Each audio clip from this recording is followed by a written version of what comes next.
السلام عليكم ورحمة الله وبركاته. ازيكم يا حبايب قلبي، عاملين ايه؟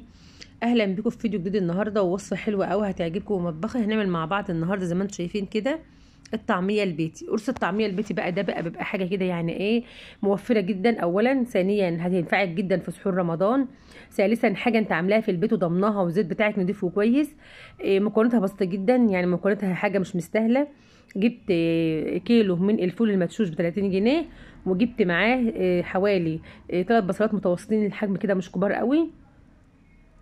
وجبت معايا، بصوا انا ما عنديش توم صحيح، فجبت معلقتين توم كبار كده من اللي انا كنت فرماهم معاكم قبل كده، وكنا عاملينهم من الدقه بتاعه الدقه اللي انا بحتاجها في اي حاجه عندي. وعندي فلفلايه خضرا كده، وزي ما انتم شايفين كده حوالي يعني حاجات بسيطه خالص من الخضره، يعني حزمه من الكرات، وحزمه من الكزبره. مش بحط شبت يا حبايب قلبي، الشبت هو اللي هو اللي بيخلي الطعميه تسود وبتبقى مش حلوه وبتشرب زيت كتير. والخضره بتاعتك لو كتير الطعميه بتاعتك هتشرب زيت. تمام كده. وهقول لك على خطوه حلوه قوي قوي قوي، المصانع بتعملها، واللي هو المحلات بتاع الفول والطعميه بتعملها، مش بتخلي الطعميه بتاعتهم تشرب زيت. هقول لك ازاي، بس تابع معايا الفيديو عشان اعرفك ازاي ان الطعميه بتاعتك مش هتشرب معاك اي زيت خالص. بدات ان اجيب الكبه بتاعتي زي ما انتم شايفين كده، واحط بقى شويه بصل على شويه هتبتدي بقى تحطي في الكبه بتاعتك شويه فول كده، عليهم شويه خضره، عليهم بصلايه او نص بصلايه كده، عليهم حته من قرن الفلفل الاخضر، عليهم شويه توم من اللي احنا عاملينهم كده. يعني هتحطي في الكبه من كل حاجه، عشان بحيث ان هو الميه بتاع الخضره والبصل والحاجات دي تبقى تمشي معاكي الفول للنهايه. تمام كده. ولو احتاج منك الفول او الكبه بتاعتك ما فرمتش الفول الخليط بتاعك كويس، ممكن تستعملي بقى كوبايه ميه صغيره كده، تحطي منها 3 4 معالق على كل على كل ضربه كده. تمام. يعني ممكن الكيلو الفول اللي انا عاملاه طعميه ده ياخد نص كوبايه من الشاي من الميه. تمام كده يا حبايب قلبي. زي ما احنا شايفين كده اهو، بدات ان انا بقى افرمه كده كويس. طبعا هو تعب في الاول يعني، بس بعد كده انت بتطلعي بقى الطعميه بتاعتك وبتعمليها كده بسرعه بقى بسهوله، وبتبقى زي الفل. كل يوم بالليل كده بتطلعي، وبتقومي بقى بتطلعي بقى وتعمليه، بيبقى جميل وزي الفل معاكي. تمام كده. بتوفر عليكي كتير جدا يا جماعه، والله العظيم. الطعميه في البيت والفول في البيت اصلا ده بيبقى خير، يعني هو خير في البيت. ما احنا بنعملها انت شاطره وكل حاجه، وعلى دماغي من فوق، واحنا شطار كلتنا، يعني كلنا شطار وزي العسل. بس انت ما تكوني بقى بتعملي الحاجه في البيت كده بايدك، وبتبقى ضامنه سلامه الحاجه بتاعتك. فاهمه ازاي؟ يعني بتبقي ضامنه ان انت مثلا عندك الفول والطعميه بتاعك في البيت، عندك مثلا فرستي مثلا، جبتي كيلو لحمه وعملتي منه 3 4 اصناف، جبتي اللهم صل وسلم وبارك على سيدنا محمد، جبتي فرختين مثلا وعملتي منهم برضو صنفين.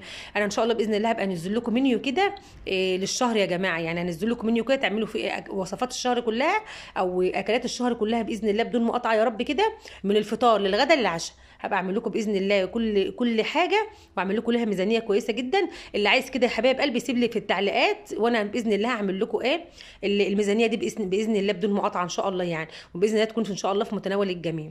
تمام كده.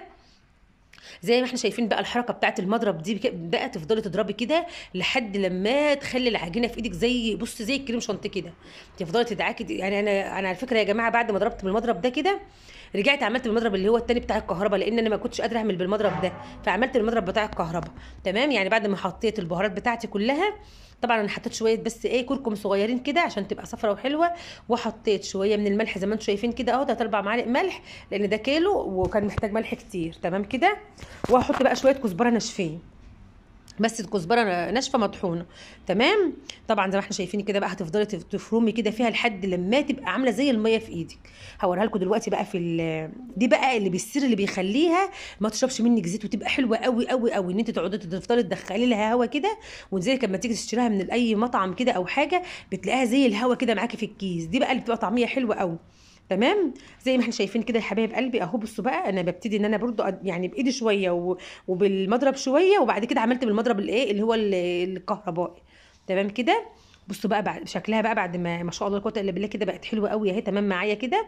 هبتدي بقى نروح في الوقت ده بقى هتعبي بقى في الاكياس بتاعتك، كل كيس لوحده بتحطها في الاكياس، وتحط بقى الكيس على قد ما انت هتاخدي. تمام كده. انا بقى دلوقتي هبتدي ان انا اقللكم منها. هاخد شويه ميه كده صغيرين على ايدي واحط واحده زي ما انتم شايفين كده، عشان الميه بتساعد ان هي تتخلع بسرعه او تطلع بسرعه من ايدي. تمام كده. يعني ما بتلزقش في ايدي، فبتنزل في الطاسه على طول كده من الايد لايه، من بالميه كده بتقوم طالعه على طول. بصوا شايفين قرص الجبنه بقى، لو انت قرص قرص الطعميه بقى، لو انت عايزه تحشيها جبنه موزاريلا عادي اعمليها، مفيش اي مشاكل خالص. تمام. زي ما احنا شايفين كده بقى. بعد كده هنروح على الزيت بتاعنا بقى. الزيت لازم يا جماعه يكون سخن قوي، يعني بتسخني الزيت قوي وبعد كده بتهدي النار. لما بتسخني الزيت قوي وبتهدي النار، الطعميه مش بتشرب منك زيت. لكن لو بتحطها من البدايه والنار سخنه بتشرب زيت. لو حطيتيها في النار وهي عاليه مع الزيت بتشرب زيت. لكن انت لو حطيتيها يعني لو ولعت النار، سخنت الزيت لدرجه الغليان وبعدين وطيت على النار وبعدين بدات تحط الطعميه بتاعتك كده، عمرها ما تشرب منك زيت ابدا. بتبقى جميله وزي الفل، وهتشوفها معايا دلوقتي وهوريها لكم. ما فيش فيها اي زيت خالص ولا شاربه اي زيت خالص. الطريقه دي جميله جدا يا حبايب قلبي، جربوها. انا بصراحه اعتمدتها، ما عدتش يعني، انا عملت طعميه كتير قبل كده معاكم، يمكن على القناه القديمه كنت عملت، وعلى القناه الجديده برضو عملت فيديوهات تانية. بس بصراحه الطريقه بتاعتي دي انا سالت الراجل عليها في المطعم، يعني سالت راجل في المطعم وقلت له بتعملها ازاي، هو قال لي بقى بتعمل ازاي. تمام. طبعا انا كنت قليت في الزيت قبل كده، ففي سمسم اتحرق مني وكده يعني، بس هو ايه ما شاء الله لا قوه الا بالله جميل جدا. وزي ما احنا شايفين كده طلعت قرص الطعميه معانا، شايفين شكله عامل ازاي، تحفه بجد والله العظيم يا جماعه، تحفه تحفه تحفه، جميل جدا جدا جدا. شايفين شكله عامل ازاي في الزيت، ومتماسك جدا وحلو قوي. إيه لو انت عايز تحط له معلقه بيكنج باودر او كربوناتو حطي له. انا بصراحه ما حطيتلوش لا كربوناتو ولا اي حاجه، وكان جميل جدا معايا بصراحه. اهو زي ما احنا شايفين كده، طالما الطعميه لسه مضروبه وداخل لها هوا مش محتاجه كربوناتو. لكن لو هي هتعينيها وبعد كده هتطلعها تاني تقليها، بتحط لها بقى معلقه كربوناتو صغيره كده او سنه كربوناتو صغيره.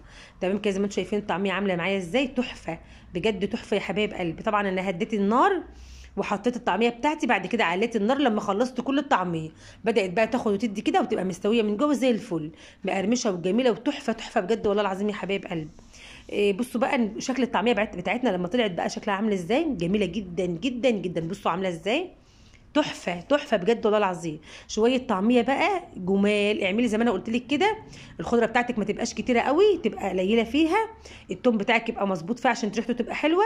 واهم حاجه في الطعميه الكزبره. تمام كده. ممنوع شبت في الطعميه. ممكن بعد ما تخلصي الطعميه كده ترش عليها شويه شبت ناشفين ماشي، لكن ما تحطيش الشبت. بصوا بقول لكم ان ما فيش فيها اي زيت خالص ازاي، يعني ايدي مش فيها اي زيت خالص، طالعه جميله ما شاء الله لا قوه الا بالله، حلوه. يا ريت يا ريت يا ريت لو عجبكم الفيديو بتاعنا ما تبخليش عليا باللايك بقى، وتفعلي زر الجرس يوصل لك كل جديد مني. بصوا بقى هفتح لكم قرص طعميه حلو كده تشوفوه. بصوا عامله ازاي من جوه، جميله جدا ازاي، تحفه والله العظيم، الكاميرا ظلمها كمان، جميله جميله جميله جميله. الطريقه دي جميله جدا يا حبايب قلبي والله العظيم، اعتمدوها هتعجبكم جدا جدا جدا. على قد ما تقدري دخلي في الطعميه هوا كده وانت بتضربيها، اضربها جامد جامد جامد. شايفين ما شاء الله لا قوه الا بالله، تحفه ازاي، شايفين مقرمشه وجميله جدا وحلوه قوي قوي قوي ومستويه كده وجميله. يا ريت الناس اللي كانت سالتنا قبل كده على ان الطعميه بتشرب منها زيت كتير وكده، طبعا في الفيديو ده اهو انا يعني جبت لكم الطريقه دي، عمرها ما هتشرب منك زيت ابدا لو عملتي. بصي يعني عمر الطعميه بالطريقه دي ما هتشرب منك زيت ابدا. لو عجبكم الفيديو بقى ما تنسوش في اللايك والشير، والسلام عليكم ورحمه الله وبركاته. اشوفكم ان شاء الله في فيديو جديد، ويا ريت اللي يجربها يقول لي باذن الله عجبته ولا لا في الكومنتات. ما تنسونيش بقى في اللايك وتفعلوا زر الجرس يوصلكم كل جديد. والسلام.